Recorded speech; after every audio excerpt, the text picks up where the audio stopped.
Apa hukum orang berpuasa tapi tak sholat? Walaupun hidup 1000 tahun, kalau tak sembahyang apa gunanya? Walaupun hidup 1000 tahun, kalau tak sembahyang apa gunanya? Apa Ustaz Somad ini? Menjawab kok pakai nyanyi. As-salatu imaduddin. Salat itu tiang agama. Kenapa kipas angin ini bisa menyangkut? Karena ada tiang. Kenapa masjid ini bisa berdiri? Karena ada tiang. Kenapa kubah bisa kokoh? Karena ada tiang. Baru nampak gedung tembakau tadi. Tadi tak jelas.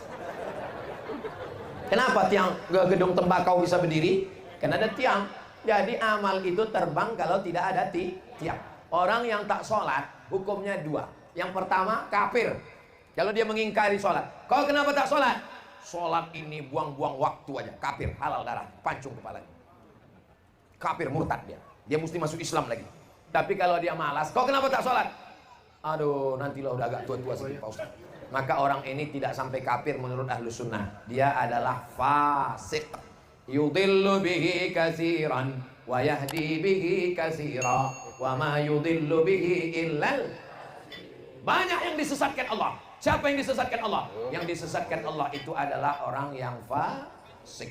Ibu kalau cari menantu yang sholat. Betul, soleh. Syaratnya soleh itu adalah sholat. Kalau tak sholat, tak mungkin dia soleh. Mana mungkin soleh kalau tidak sholat. Bapak juga kalau mencari istri, bukan cari istri, untuk anak maksudnya. Ini bapak ini diiyakannya pula. Maka istri yang sholat supaya anaknya juga sholat. Ibu kan mencari imam dulu kan. Jadi imam. Saya pas sedang ceramah tinggal di hotel, sarapan pagi waktu sebelum puasa. Datang ibu-ibu. Ustaz Somad ya? Mirip saya bilang. Oh enggak Ustaz Somad. Iyalah ya. Kalau kau paksa juga aku Ustaz Somad, iyalah Ustaz Somad. Alhamdulillah senangnya sama Ustaz. Saya nih Pak Ustaz kerja di kantor anu. Siapa yang nanya? Ini anak buah saya. Ada satu orang Pak Ustadz yang masih gadis belum nikah. Sini sebentar. Bawanya lagu situ. Nah dia nih Pak Ustadz tolong doakan. Dia nyari imam. Saya bilang aku khotib.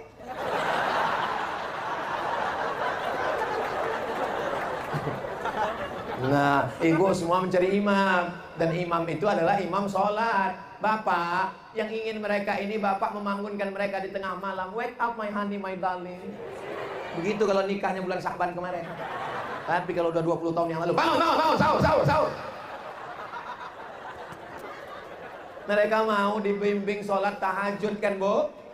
Tengoklah, banyaknya yang belum pernah diajak tahajud sama laki.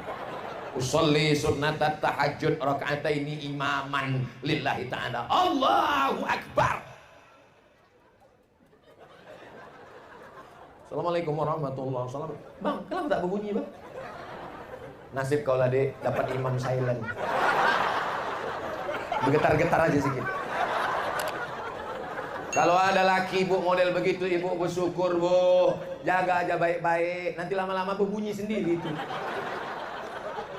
Betuahnya anak-anakku yang bersorban dari pondok pesantren, anak ibu yang perempuan nikah nanti sama mereka. Beruntungnya karena mereka adalah para penghafal Quran. Jam 2 malam mereka sholat. Bismillahirrahmanirrahim. Ar-Rahman 'allamal Quran. Datang terbangun bapak. Cepat kali masjid ini. Bukan masjid bang, menantu kita di sebelah. Bukan macam kita, udah 30 tahun belaki tak pernah sembahyang. Betuahnya anak kita di sebelah bang. Saya ini bodoh Pak Ustadz, aku ini jahil Pak Ustadz, aku ini jahat Pak Ustadz. Aku tak ingin anakku macam aku, maka aku buat anakku masuk pesantren. Begitu juga ibu, lakiku Fir'aun Pak Ustadz. Aku tak ingin anakku ini merasakan macam aku. Tapi ngomong gitu jangan depan laki. Sedih dia. Nah, mudah-mudahan ibu mendapatkan menantu yang soleh-soleh, yang sholat-sholat. Dulu saya sangka kalau nikah sama dia bahagia Pak Ustadz. Waktu dia datang meminang ke rumah, mobil besar mewah, rupanya rental. Dulu saya sangka kalau nikah sama dia bahagia, rumahnya besar, ada kolam renangnya. Ternyata Pak Ustadz, macam mana rasanya nikah sama dia Bu? Tak sembahyang dia Pak Ustadz. Macam mana rasanya? Macam tidur sama babi hutan. Beruntunglah kalian yang laki sembahyang, yang belum sholat mudah-mudahan dibukakan Allah pintu hatinya sholat. Ibu jangan pernah berhenti, ambilkan kain sarung, ambilkan peci, sembayang bang, sembayang. Aku tengok beberapa kawan abang udah mati semua, sembayang, sembayang. Sembayang bang, tak ada yang bisa menolong abang di liang lahat nanti. Aku belaki, aku lagi nanti, abang sembayang. Sambil masak sahur pagi-pagi. Walaupun hidup 1000 tahun, kalau tak sembayang macam lakiku ini, apa gunanya? Pukul-pukulkan centong tu sikit. Tapi jangan lupa ada yang lebih hebat daripada cakap, ada yang lebih hebat daripada, yaitu sujud. Mintakan sholat sunat hajat 2 rakaat. Usolli sunatal hajat, bukakan pintu hati lakiku ini ya Allah. Kalau udah terkunci, pukulkan sama gembok-gemboknya sekalian. Di sujud terakhir itu mintalah sama Allah. Jangan dicakapkan di mulut. Kalau bercakap pakai bahasa Indonesia dalam sholat, batal. Dalam hati aja, jangan dikeluarkan. Ya Allah, lakiku tak sembahyang, jangan. Dalam hati aja. Selesai sholat ditanya kawan, apa sholat kau tadi? Aku sholat hajat. Meminta menantu? Enggak. Meminta enggak, apanya? Lakiku tak sembahyang. Udah berapa lama? Sejak nikah. Lakiku sampai mati tak sembahyang. Sama nasib kita berarti ya, mampus lah dia. Ya Allah, bukakanlah pintu hati jamaah nih ya Allah. Bukakan pintu hati jamaah nih ya Allah. Bukakan pintu jamaah nih ya Allah.